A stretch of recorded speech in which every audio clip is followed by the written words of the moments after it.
But great. So we're going to talk about both the people who are assigned male and people who are assigned female at birth, that the differences in the anatomy, in like a broad overview of both. So what is in the urogenital system? So in people who were born female, I'll just say females from now on, they have the uterus, the vagina, and they have their external genitalia, and then also we classify breasts as part of like a secondary sexual characteristics.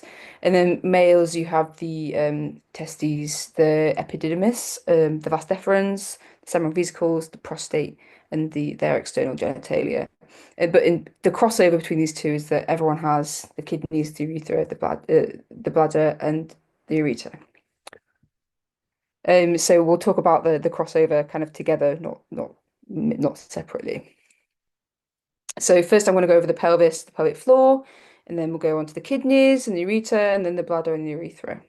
And I will talk about like the differences between males and females, especially when we get to the urethra. That's where it becomes quite more clinically relevant there. So the pelvis. So the pelvis. So I can't actually see my whole screen because I can see everyone who's joined. So I'm going to go like that. If I minimize. There we go. Great. So the pelvis, it's formed from the ilium, the ischium, and the pubis, and these bones meet together in the acetabulum, and the ischium and the pubis also meet at the pubic rami. And contained within these is the bladder, the anal canal, the rectum, and the reproductive organs. And the pelvic inlet is the widest point. And the pelvic inlet is important because there's a difference between males and females for obvious reasons. Um, so the bit that we feel when we're kind of, if we're doing some like anatomy on ourselves, the bit that you feel is your superior anterior iliac spine, and so the pelvis is kind of like tilted a bit when it sits in you. So these diagrams I think can be somewhat disconcerting when we're looking at them, but it's actually a bit more like this. Uh, Yeah, so as I said, thing that you might get, say, an MCQ on would be like the differences between the kind of male and female pelvis. So the female pelvis is a lot more broader and it's wider and it has this oval shape, and that's obviously to allow someone when they're pregnant when they're giving birth to allow the actual baby to pass through. Whereas males have this more narrow, like heart-shaped pelvic outlet, which obviously because they don't need to birth children. So that's probably a good thing to remember for MCQ wise. Now the pelvic floor, I think this gets can be quite confusing. There's a lot of muscles and things going on there. But the main bit I think you should remember is the main base of the floor is formed from these levator ani muscles. And is comprised of the iliococcygeus, the pubococcygeus, and the puborectalis muscle. They kind of sit along the bottom, and they act as like a support for everything that's there. And they also form part of the sphincters for the rectum and the vagina, and these are important for clinically when we think about things like continence. So especially if someone once a female has had a baby, they can suffer from incontinence, and that's why it's important for people to do pelvic floor exercises. And usually in clinical medicine, um, when you're providing management, the first step would always be conservative and pelvic floor exercises. Um, I think that's the main one that I would try to remember. The levator ani muscles form the main floor of the pelvic floor.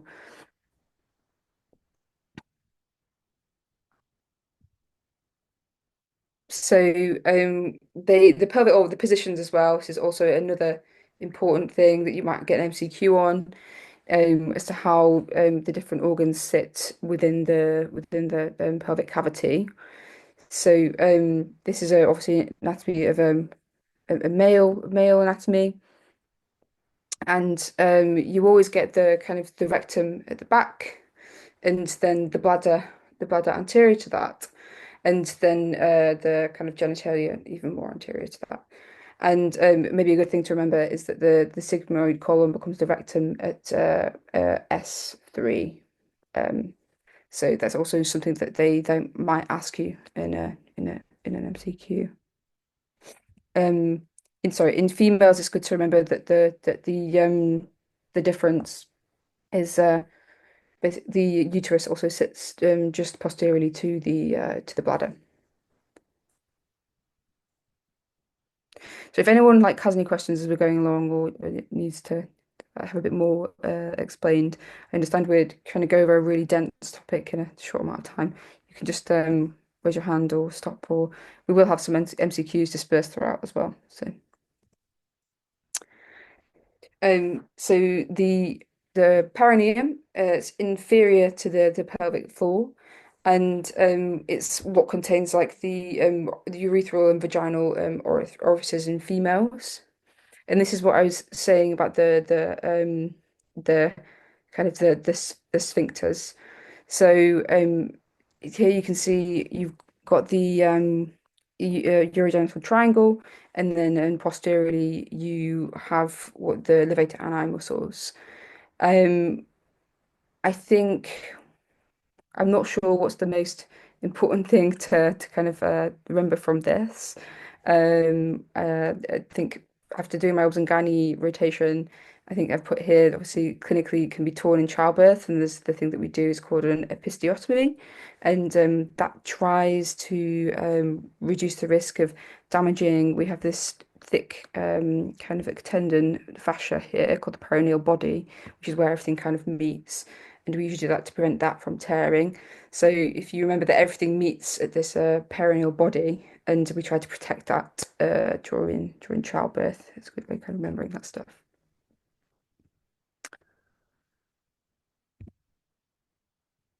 Yeah, so I said the episiotomy. So yeah, they all intersect at this perineal body, which is the thing that's really important because if you damage that, it can lead to so many more problems, and it's really hard to repair. We'll go over some of the innovation, I think. Yep. So it's good to remember which nerves innervate what and like what levels they come out from. So the one that I always like to think about is the pudendal nerve. This is a really important one, and that's S2 to S4, and that innervates the sensory information to the perineum. Um, most of them are the skeletal muscles of the perineum is also S2 to S4. And you also have the parasympathetic innervation for genital erection, which is the inferior hypogastric plexus. So if you can remember two nerves, I think remember the pudendal nerve and the inferior hypogastric plexus. And I think the pudendal nerve is also important because it's one of the ones that is involved in like controlling continence, not just for the bladder, but also for the bowel. So it has quite a lot of clinical relevance. Um, all the areas supplied by branches of the internal iliac artery, and but you also get the internal pudendal artery supplying part of the perineum as well. So I give this example called equina. It's been quite big in my life right now. It's coming back to the damage to the pudendal nerve. So if you get compression of more than two roots in this kind of lumbosacral region, in the presentation of back pain, saddle anesthesia, or in bladder and bowel dysfunction because of damage to the pudendal nerve, then you should be thinking cauda equina. So I've got an MCQ. Um, I have got a Vivox that we can log on to, but we could also just put answers in the chat if we want to. But I don't know if I don't know if I got everyone to scan the QR code, but we could do it on Vivox if you want to. So sorry, I should have done this at the start. If you want to scan this QR code or put this go into Vivox and put this session ID in, we can do the MCQs on there. I'm also happy to do it in the chat if people want to.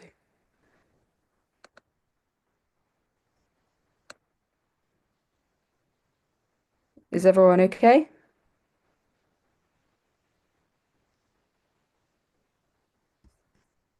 Yeah. I'll go on to it and hopefully.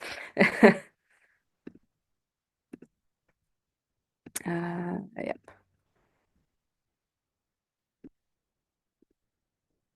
So if we go on to books, I can open the poll. Yeah, I did stress it, didn't I?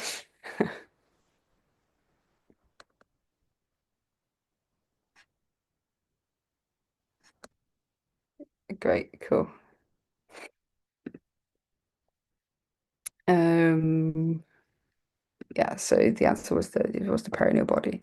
So we could do this one. I'll open it.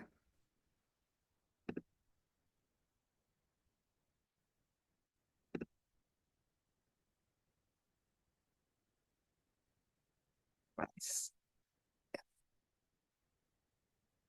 Yes, I think they're probably the big things I could ask on MCQs. So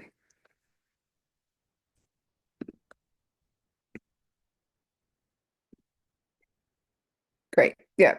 So it was the Vata anyway. So now we're going to go into the kidney and ureters. Um, so the broadly the kidneys they sit retroperitoneally, and they're obviously involved in like filtering the blood, and the functional unit is the nephron. So in the pyramids here, you have thousands of nephrons kind of all around here, and these filter and go. So you have the minor calyx goes to the major calyx, and then these kind of come round and into the renal pelvis that then forms the ureter. Um, I'm not going to go over the kind of the microanatomy of the nephrons, but I think you probably should know that there's around usually I think six or seven pyramids in each kidney. Um, and we're going to go over the blood supply as well. I think that's important to remember because there's differences between the left and the right. And they're also kind of surrounded in this like fatty, they're surrounded by fatty tissue as well. So there's differences between the left and the right kidney. If anyone wants to kind of, I don't know if you can, take your microphone on and have a go at understanding why there might be a difference to where they're positioned anatomically.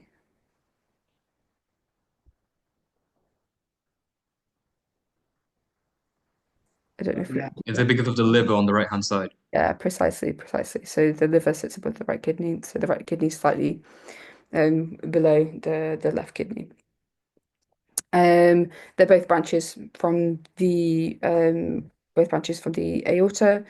Um, yeah, they're both applied from there, but the left kidney is slightly superior. And you have the adrenal glands on top. That's what these two are.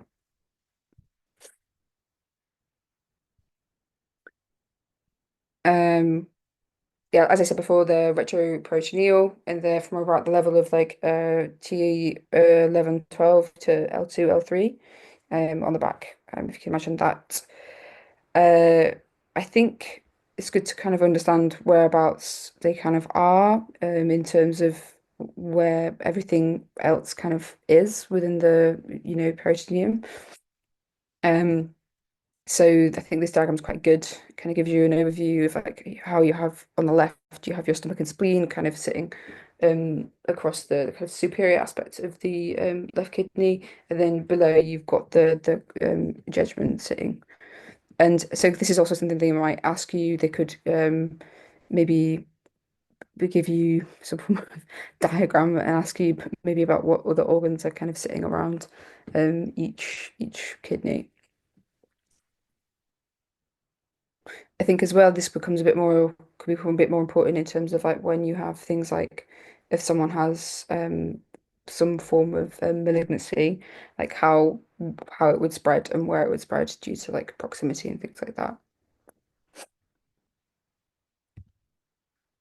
I think this gives you a bit more. This would be also be quite a niche MCQ that you could get, but like asking you like which ribs sit over which kidney, and also maybe which muscles pass over it. So I guess the main one to remember is that the psoas major would pass over pass well behind the like the midline of each kidney, and um, but I think that would be quite a mean thing to ask. It's quite niche. But then I guess in surgeries, if you're doing like an open nephrectomy, you might be a question about like, where it might go. So as I said, they're surrounded by this kind of renal fascia and and fat, and you also have those the adrenal glands sat on top.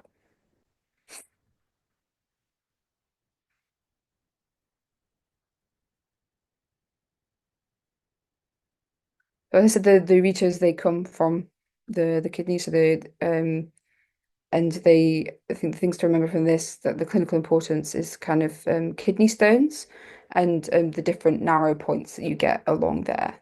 So the first one is the uretero-pelvic junction, and then you've got the pelvic inlet, which is where you have the common iliac artery, and then it branches into the internal and external, and you have a narrow point there. And then the final one is like the entrance into the bladder. I think that's a really easy question that they could ask you about the three different narrow points. And the tubes are muscular. Maybe they could also the differences between males and females, where it crosses. So males is the ductus deferens.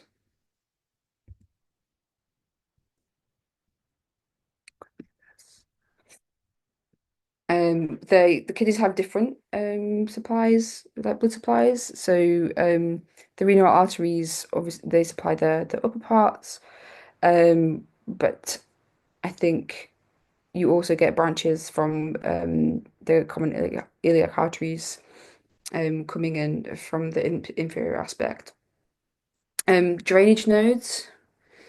I mean, you learn this, then you forget this kind of stuff. But you have the lateral aortic nodes for the upper nodes with the common iliac vessels and nodes with the external iliac vessels. I think if you just think about it in segments and think about the kind of vasculature there as well, if you just remember kind of the arteries, you probably will be able to work out which node it's going to be, whether it's like the upper, middle, or inferior aspect of the kidney. So I think focus on the vasculature and the nodes are kind of follow the same kind of naming pattern.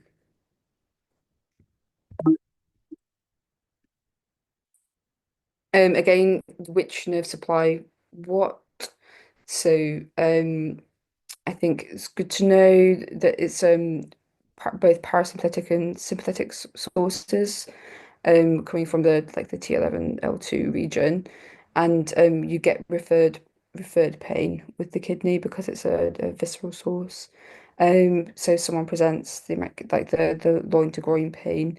It may be that there's a stone only in one part of the ureter, but they will feel it across a wide area. So I got another MCQ. We can do this on Vivox or we could do it just in the chat, or I don't know what people prefer. Or someone could just say what they think it is. I don't know what people prefer.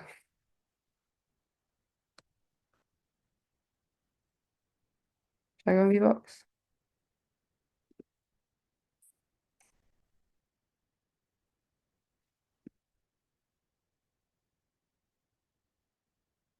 Should have done it, but you can't see what I put.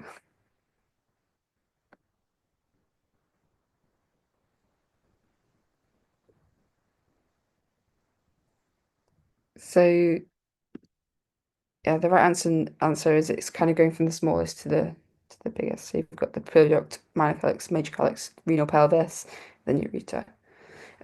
This would be a classic question. Um, like asking you to think about the it basically goes from small to big. Yeah. We're going to talk about the bladder and urethra now.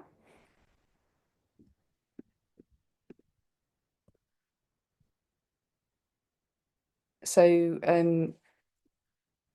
the bladder kind of when it's filling extends superiorly, and like I said before, it sits anterior to the rectum, and in males, and then anterior to the uterus in females. And I think the example I've given for the clinical kind of importance of this is that because it extends superiorly, you can do a catheter that goes in from above rather than having to go through the urethra. Um, I think there's a bit more about the bladder itself. So we've got to think about the trigone in the bladder at the base. So you've got the two openings of the uterus coming in, and then you've got the urethra coming out.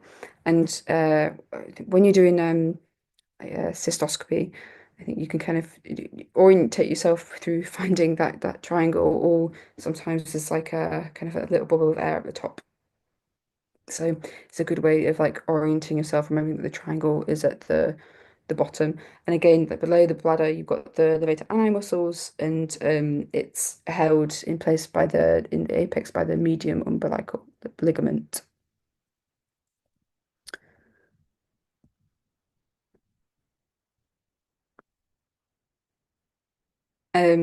Again, there's slight differences in the naming of the living ligaments between males and females. So in females, you have the pubo physical ligament. In males, you've got the puboprostatic ligament. Obviously, because males have the prostate, and females don't have the prostate, and that's what's anchoring the bladder neck in place at the bottom. So you've got the triangle, and so there's a ligament going round, anchoring in place. And in males, it's kind of going around attaching to the prostate as well.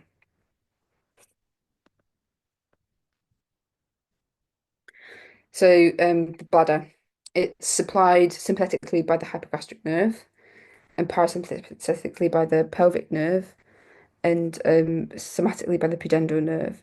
And the pudendal nerve is the one that's the voluntary control of the external sphincter. So that's what where when we decide to go to the toilet, that's what we're voluntarily controlling. Um, which is one of the ones I mentioned with the case of the cord requirement earlier. Um, but the sympathetic relaxes the detrusor muscle. So the detrusor muscle is the big one that goes around it, and that's promoting like keeping the urine in, whereas parasympathetic is the contraction that allows urination to happen. And I think do try to remember some of the levels. So the S2 to S4 for the pelvic nerve and the pudendal, and the T12 to L2 for the hypogastric. So the female urethra is it's a lot shorter than the male urethra.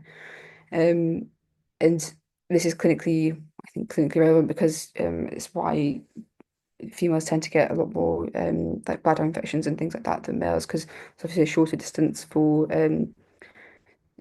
to be colonized and to track into the bladder. It's approximately 4 centimeters long, but obviously I say that, but there can be variation from person to person. Um, and I think I'm trying to think what else might be important here. Obviously, with these diagrams, you can remember a bit more detail about um, where the external anatomy is. I've not really covered the external genitalia today, but I think the main thing is to remember that it's a lot shorter. And in the male urethra, it can be divided into four parts. You've got your pre-prostatic, your prostatic, the membranous, and the spongy. So the clinically we are quite interested in the prostatic part because obviously a lot of older men present with benign prostatic hyperplasia, which can impact their ability. It can cause incomplete bladder emptying, and it's quite a big problem in the older population. So the male urethra is a lot longer, which means they get fewer UTIs and bladder infections. Um, But basically, if you remember the anatomy of the penis, the kind of the regions of the male urethra become a bit more easy to remember. So you've got your preprostatic, prostatic because you've got the prostate, and then you've got your membranous region here, and then the spongy part. And these are named after the as it passes through different parts of the penis anatomy.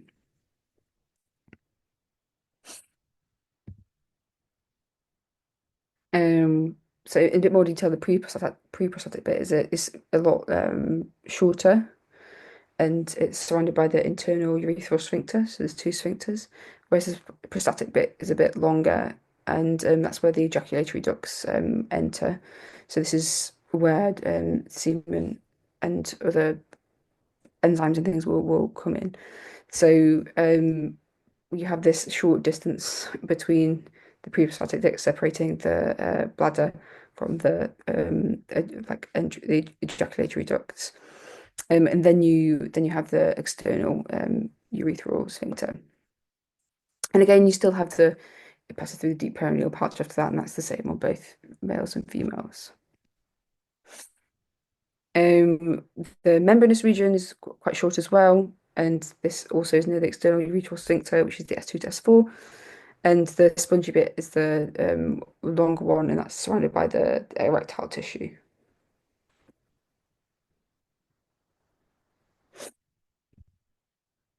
So you've got an MCQ again. Does anyone want to say this one out loud? It's quite an easy one. Is it the urinary bladder? Yeah, yeah, exactly. Yeah. So I came up with an example of of what you might be asked for in an essay about the urogenital system. Does anyone want to have a go about how you might like structure this? I know you have a short amount of time to write, these essays. So how might you go about trying to structure this, and what things you might you focus on?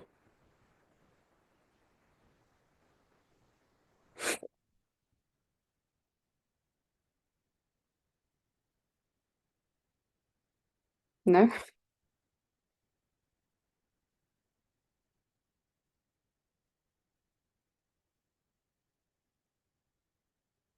We can talk it through, or we can put it in the chat.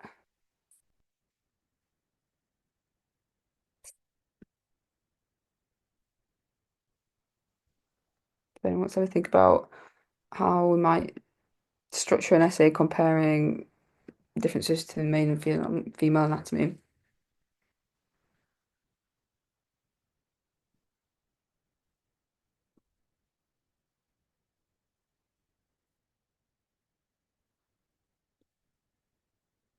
I think it's probably very rare you'd get an essay question on this. But I put this in because apparently there's some feedback on this.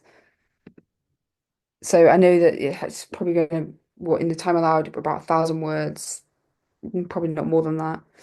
Um, so I think obviously we do a really short intro, um, a paragraph on like the female functional anatomy and a paragraph on the male, but the main body of it I think would be the big comparisons. So the things like the differences in the lengths of the urethra and where they pass, and the differences in the pelvis, like it's the the shapes of the pelvis. Um, yeah, I'm trying to think, has anyone else got any ideas what they might put in there?